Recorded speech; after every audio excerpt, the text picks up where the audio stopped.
Hey there, Taylor from the Girl on Blur blog, and I am back with 5 healthy homemade salad dressings that will take your salad game to the next level. I'm sure I don't have to talk too much about why homemade salad dressings are much better than store-bought dressings. By making your own dressings at home, you can better control the ingredients and ensure that they are a lot healthier than store-bought. You can also rest easy knowing that there are no chemicals or weird ingredients, and you'll understand where all the calories are coming from. Making your own salad dressings at home is just one more step towards kicking processed food to the curb. And besides all of that, it is super easy to make salad dressing at home. Most of the dressings I'm going to show you today only take about 5 or 10 minutes to make, and depending on the ones you choose to make from this video, you can keep most of them on hand in the fridge for 2 to 4 weeks. I know, the shelf life of my homemade salad dressings is much shorter, but even store-bought dressings go bad after a few months. This way you can rest easy knowing that exactly what you're putting in your body contains healthy-ish whole food ingredients. Did I also mention that you can make substitutes? I'll provide more details on what you can substitute in a bit. For now, let's dive right into these delicious dressings. Today I'm showing you how to make Italian, ranch, ginger sesame, honey Dijon, and balsamic dressings. All of the dressings except for the ranch can also be used as a marinade for chicken, meat, and seafood. So if you don't think that you'll be able to use up a dressing in a 2 to 4 week period, you can always freeze it with your choice of protein. See how I'm always connecting my recipes back to how you can meal prep? I got you. So I'm going to show you the basic format on how to make a healthy salad dressing. Let's start with the Italian dressing, for example. First things first, you're going to grab an 8-ounce mason jar. I highly recommend that you get a whole bunch of mason jars to keep on hand because they are great for overnight oats, chia pudding, protein shakes, mason jar salads, soups, and homemade juices. They are so versatile that they are worth keeping on hand in your kitchen as a staple meal prep container. I like the 8-ounce jars in particular because they make the perfect portion sizes for different meals, but they are still skinny and small enough to fit into your fridge without overcrowding it. And obviously, they work great for storing dressings and sauces too. Once you've got your mason jar, you're going to add 1 part fat, 1 part acid, 1 part emulsifier, 1 part sweetener. A bonus for this formula would be additional flavorings such as spices, herbs, garlic, or ginger. This is your basic homemade salad dressing formula. I've provided you with 5 easy dressing recipes on the blog, but I give you this formula so that you can feel free to play around with different flavor combinations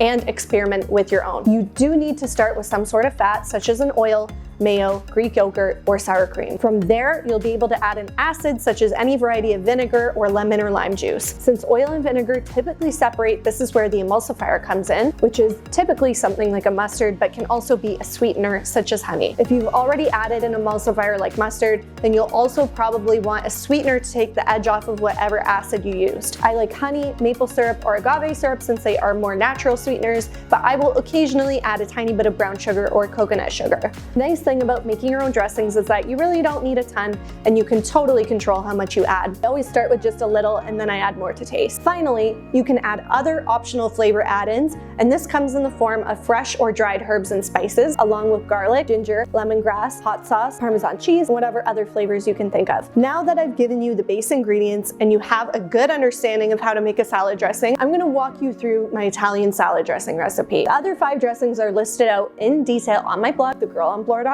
So if you want the other 5 recipes, you can head on over to the link in my caption below this video. I figured rather than bore you with an exact ingredient amount for every single dressing recipe, which would take forever to list out, I would just walk you through one example and then let you pick and choose whatever others you want to make. I think the honey Dijon and the ginger sesame are my faves. I always have them on hand in the fridge, so be sure to head on over to the site so you can whip them up yourself. Now back to the Italian dressing. Here's how you're gonna make it. You're gonna add 1/4 cup of canola oil to your mason jar, followed by 1/4 cup of white wine vinegar. Add in 2 cloves of minced garlic, then 1 teaspoon of Italian seasoning and a ½ teaspoon each of salt and pepper. Finally, add 1 tablespoon of freshly grated Parmesan cheese and 2 tablespoons of honey. Now here's the best part because you're using a mason jar. You don't have to stir it.